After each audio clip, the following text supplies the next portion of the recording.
My message is that we'll be watching you.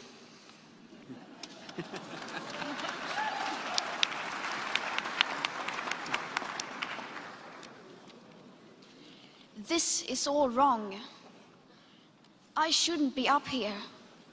I should be back in school on the other side of the ocean.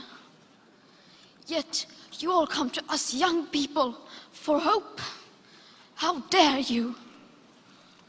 You have stolen my dreams and my childhood with your empty words, and yet I'm one of the lucky ones. People are suffering. People are dying. Entire ecosystems are collapsing.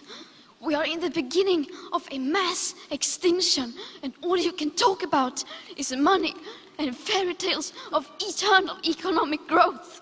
How dare you?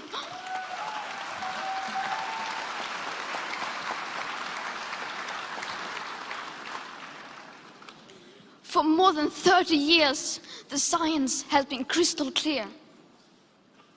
How dare you continue to look away and come here saying that you're doing enough when the politics and solutions needed are still nowhere in sight? You say you hear us and that you understand the urgency. But no matter how sad and angry I am, I do not want to believe that.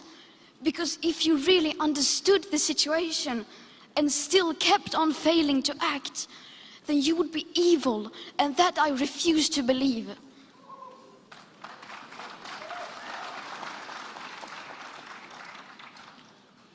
The popular idea of cutting our emissions in half in 10 years only gives us a 50% chance of staying below 1.5 degrees and the risk of setting off irreversible chain reactions beyond human control.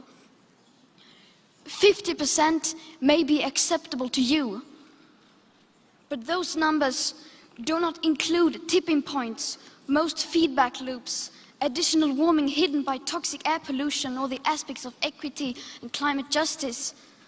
They also rely on my generation sucking hundreds of billions of tons of your CO2 out of the air with technologies that barely exist. So a 50% risk is simply not acceptable to us, we who have to live with the consequences. To have a 67% chance of staying below a 1.5 degrees of global temperature rise, the best odds given by the IPCC, the world had 420 gigatons of CO2 left to emit back on January 1st, 2018. Today that figure is already down to less than 350 gigatons. How dare you pretend that this can be solved with just business as usual and some technical solutions? With today's emissions levels, that remaining CO2 budget will be entirely gone within less than 8.5 years. There will not be any solutions or plans presented in line with these figures here today, because these numbers are too uncomfortable and you are still not mature enough to tell it like it is.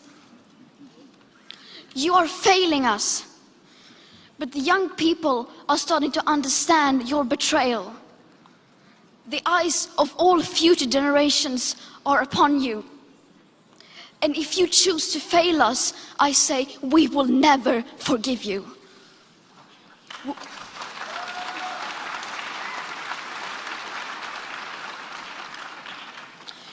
We will not let you get away with this. Right here, right now, is where we draw the line. The world is waking up, and change is coming whether you like it or not. Thank you.